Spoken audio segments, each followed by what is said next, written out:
आपल्याला जेव्हा खरंच आपलं आयुष्य सुधारायचं असतं ना, तेव्हा आपण कोणतंही कारण देत नाही कोणालाच, ना स्वतःला ना इतरांना. मग आपण कितीही वाईट परिस्थितीतून जरी जात असलो ना, तरी देखील ती परिस्थिती बदलण्याची शक्ती आपल्यात असते, आणि जर ती नसेल तर ती आणण्याची आपली तयारी असते. नमस्कार मंडळी, मी सायली, तुमची जवळची मैत्रीण. जर तुम्ही आपल्या चॅनलवरती नवीन असाल तर प्लीज आपल्या चॅनलला सबस्क्राईब करा, त्याच्या शेजारचं बेल आयकॉन प्रेस करा, कारण नेहमीच आपण आपलं रोजचं आयुष्य सोपं करणाऱ्या वेगवेगळ्या विषयांवरती चर्चा करत असतो. एखादी गोष्ट न करण्याची कारणं आपल्याकडे बरीच असतात, पण ती गोष्ट का करावी याचं एक कारण पुरेसं असतं. आपण प्रत्येक गोष्टीचा भरपूर अभ्यास करतो, सतत आपण काहीतरी शिकत असतो, अनेक प्रोत्साहन देणाऱ्या गोष्टी ऐकतो, वाचतो, भरपूर माहिती गोळा करतो.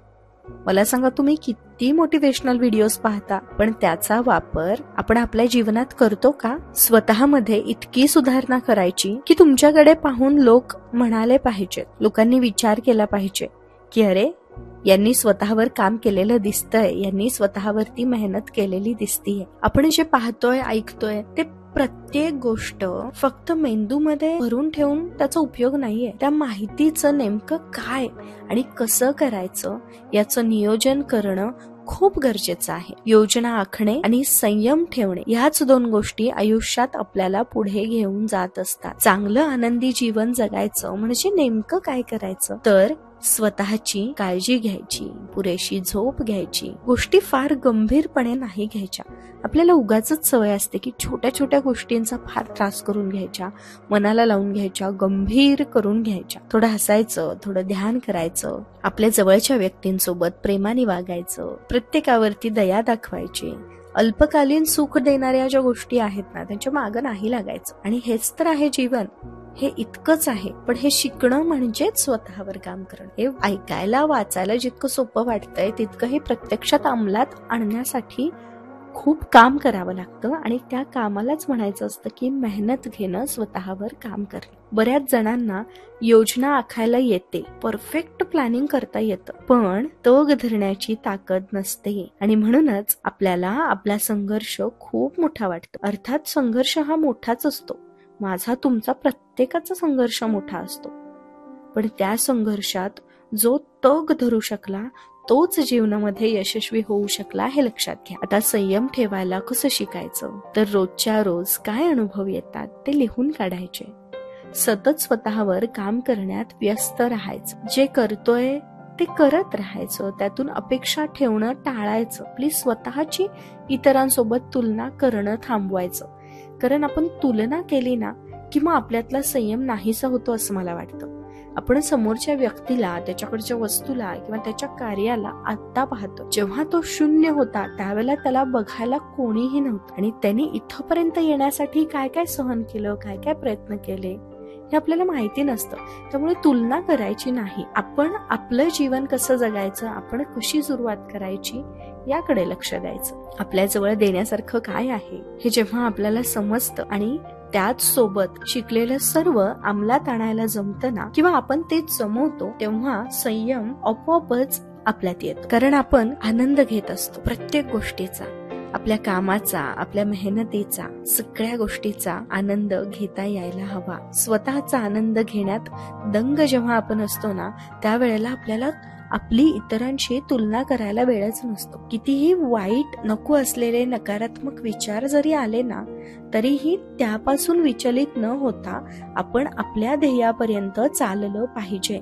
स्वतःवर मेहनत घेत असताना आलेला अडथळा म्हणजे इतरांकडे असलेल्या अनेक गोष्टींकडे, वस्तूंकडे आपण पाहतो आणि माझ्याकडे हे का नाही याचा विचार करत बसतो. फोकस ऑन व्हॉट मॅटर्स पुस्तक वाचताना मला एक उदाहरण फार आवडलं. त्यांनी सांगितलंय या पुस्तकामध्ये की जर माझ्याकडे मोठं घर असतं तर मीही आनंदी राहिलो असतो, जर माझ्याकडे अजून चांगली कार असती तर मीही अनेक ठिकाणी फिरायला गेलो असतो, जर माझेही 5 लाख फॉलोअर्स असते तर मीही जास्त कंटेंट पोस्ट केला असता.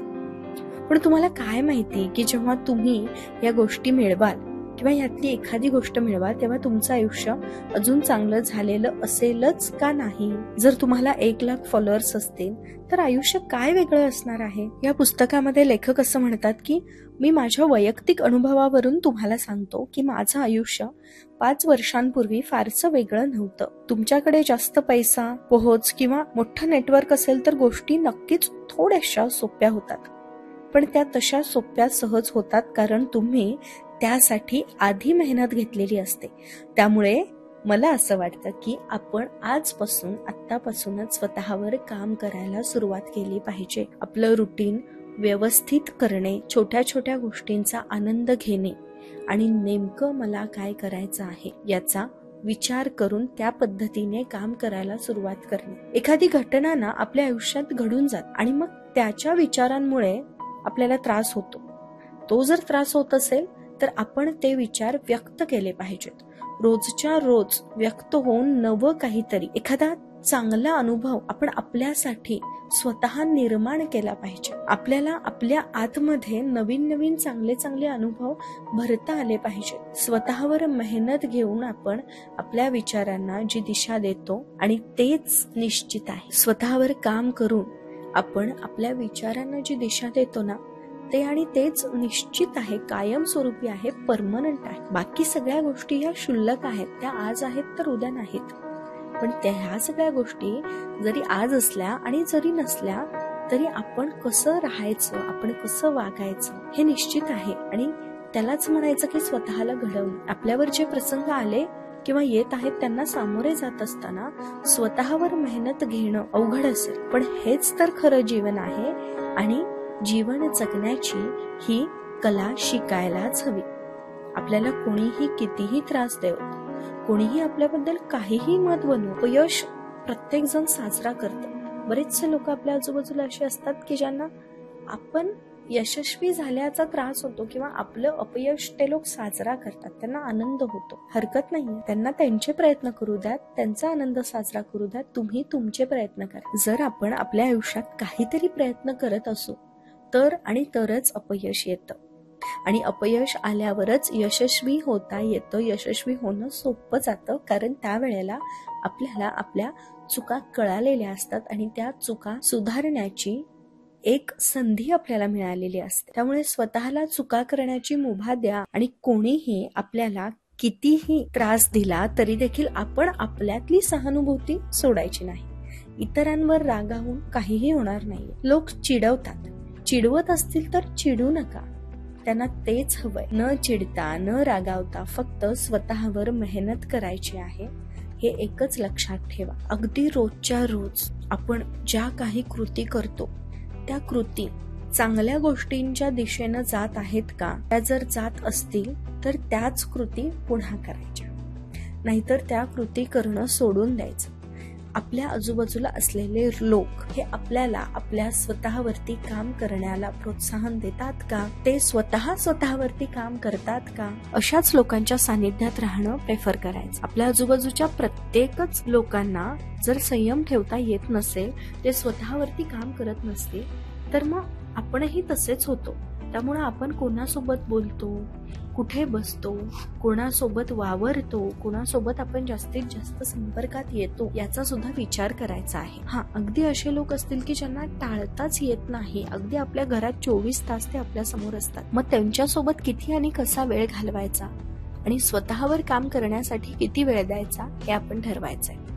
जाता येता लोक बोलणार आहेत, ठीक आहे, सोडून द्या.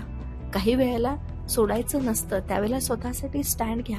पण प्रत्येकच वेळेला जर तुम्ही बोलत राहिलात तर तिथे वेळ वाया जातो आणि या सगळ्या गोष्टींमुळे स्वतःवर काम करण्यासाठी जी मेहनत लागणार आहे ती घेण्यासाठी आपली ऊर्जा कमी होते, आपली ताकद कमी पडते. त्यामुळे गोष्टी वेळेवर करणं, स्वतःवर काम करणं आणि स्वतःमध्ये आमूलाग्र बदल घडवणं हा एकच हेतू आपला असावा असं मला वाटतं. या पुस्तकात एक पॅराग्राफ मला खूप आवडली की एक चांगली गोष्ट आपण करू शकतो आणि ते म्हणजे या पृथ्वी तलावर असलेल्या नकारात्मक लोकांसारखं आपण बनायचं नाही. तुम्ही जिथं आहात तिथंच कायम राहावं अशी इच्छा असणारे लोक आपल्याला नेहमीच भेटतील.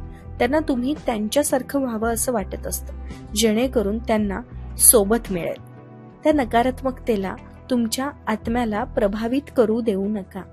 तुम्ही जसे आहात तसेच राहा. भलेही आपल्या सोबत कोणी नसेल, पण मेहनत आपल्या सोबत असेल, संयम आपल्या सोबत असेल. इतके कष्ट आपण एकांतामध्ये घ्यायचे आहेत की आपोआपच आपलं यश आवाज करेल. वेड्यासारखं वाचा, अफाट लिहा, मनातले सगळे विचार लिहून काढा, व्यक्त व्हा. कधी रडा, कधी हसा, निराश व्हा, कधी आनंदाने फुला, कधी आकाशात उंच उडा, कधी जमिनीशी नातं जोडा. कधी प्रेम करा, कधी रागवा, कधी रुसा, आणि पहा कोण मनवायला येतंय की सोडून जातंय. कधी ओरडा, कधी काहीच करू नका, कधी खूप काही करा. खूप मोठे व्हा, सतत पुढे जात राहा, पण कधी कधी आठवणीत सुद्धा रमा. कधी मनसोक्त जगा, तर कधी कुढतही बसा.